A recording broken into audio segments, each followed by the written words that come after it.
और आप लोग कैसे हो। मेरा न्यू वीडियो में आप लोग का वेलकम है। फिर एक धमाका सॉन्ग लेके आ चुका हूँ आप लोग के बीच में। आज हो भाई मेरे गाने को सुनते हो, देखते हो तो लाइक करें, कमेंट कर, शेयर करना भूले। यह गाना बेवफाई सॉन्ग लिखा हुआ सॉन्ग है और यह ऑफिशियल बबलू जी के चैनल पर जाएगा और बहुत मस्त है। आप लोग इस गाने को लाइन बाय लाइन सुनिए। एक जहाँ भी गलती हो भाई के माफ़ कीजिएगा। चलिए आप लोग इस गाने को हम अपना आवाज़ में सुनाते हैं। चलिए। हम जानतानी तू बदल गइलू, तबे याद न करेलू, तू सवर गइलू। अब तो कुछ ना तो से कहब हो, पल भर में हमके भुला गइलू हो।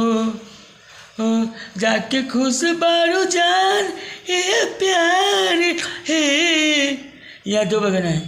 जाके खुश बारू जान ये प्यार रहे, हम दिल लगावल बेकार रहे, कुछ दिन के हमार प्यार रहे। यह दो बगन है।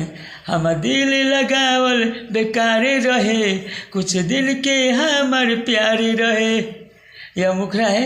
यह गाना को आप लोग ट्रैक बनवाकर, म्यूजिक बनवाकर गाइएगा, अच्छा लगेगा। और जहाँ भी गलती हो तो थोड़ा सुधारिएगा और भाई के माफ़ कीजिएगा। चलिए। हम दिल लगावल बेकार रहे, कुछ दिन के हमार प्यार रहे। चलिए मुखरा है। चलिए अंतर सुनाते हैं। पैसा के पीछे जाके बदल गइलू जान हो, बुझलू गरीब हमके छोड़ देलू जान हो। यहाँ दो बगाना है। पैसा के पीछे जाके बदल गइलू जान हो, बुझलू गरीब हमके छोड़ देलू जान हो। जान हो गइलू हमके भुलाई, कौन कसूर रहे। हम दिल लगावल बेकार रहे, कुछ दिन के हमार प्यार रहे। यहाँ दो बगाना है। हम दिल लगावल बेकार रहे, कुछ दिन के हमार प्यार रहे। यह अंतरा वन है और मुखरा है। यह यूट्यूब पर चैनल पर जाएगा, मेरा ऑफिशियल बबलू जी के चैनल पर जाएगा।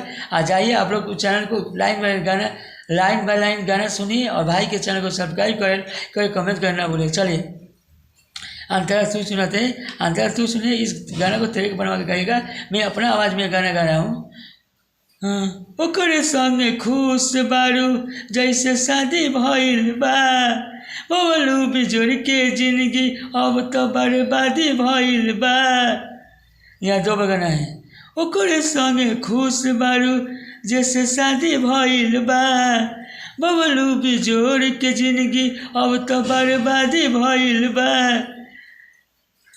पहले हमारे संग करत इंतजार रहे, पहले हमारे संग करत इंतजार रहे।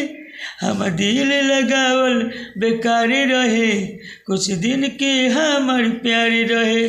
हम दिल लगावल बेकार रहे, कुछ दिन के हमार प्यार रहे। चलिए अगला वीडियो में आप लोग का वेलकम रहेगा। फिर धमाका संग आप लोग के बीच में लाऊंगा छठ गीत।